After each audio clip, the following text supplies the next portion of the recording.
אני יודעת שהמדינה היום סוערת בגלל סוגיית רשות השידור ו1,000 עובדים, אבל פה יש 1,500 עובדים והגורל שלהם חשוב לא פחות. אנחנו לא נרפה ולא נניח ולא ניתן ל1,500 משפחות להיזרק לרחוב. יש פתרונות ביניים, יש אחריות של הממשלה, יש אחריות של ההנהלה. לא יכול להיות שהעובדים יהיו כלי משחק כדי להשיג עוד כמה הטבות לבעלים, ואנחנו לא נרפה ונעזור לכם ונלך איתכם יד ביד. אתם לא תשלמו את המחיר. תודה, בהצלחה חבר'ה.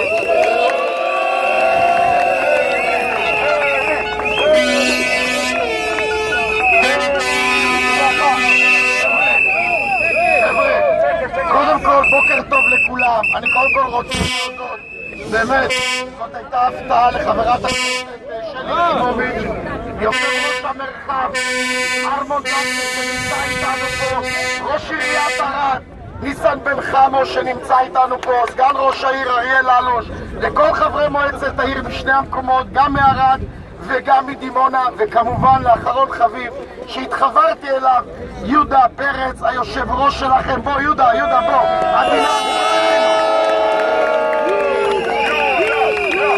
אני חייב להגיד לכם, היה לנו התחברות אדירה. יהודה היה איתי ביום חמישי בישיבת הממשלה אצל ראש הממשלה ואת כל השרים, ואמרתי לו, אני איש ליכוד ולא מעניין אותי שום דבר, מעניין אותי עובדי חיפה כימיקלים. אנשים לא מבינים את זה. זה 1,500 עובדים בישיר וזה 3,500 משפחות.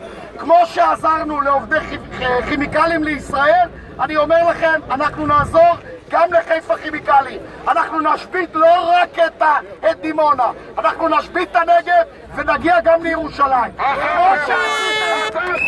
כמו שעשיתם את זה בכביש 1, רבותיי, זה לא נגמר. אנחנו נעלה את זה לסדר היום הציבורי. רבותיי, התאגיד סך הכל 500-600 עובדים. פה אנחנו מדברים על 3,500 עובדים. אדוני ראש הממשלה, שהוא חברי וידידי בנימין נתניהו, ואני יודע מה הוא אמר לי בארבע עיניים. אני מקווה שבעזרת השם, יחד עם השרים, יחד עם הממשלה, אנחנו נמצא פתרון לחיפה כימיקלים. לא יעזור לאף אחד. ואם חלילה וחס לא נמצא, אם הם לא ישנו, אם אנחנו לא נשאל, גם הם לא ישנו, רבותיי.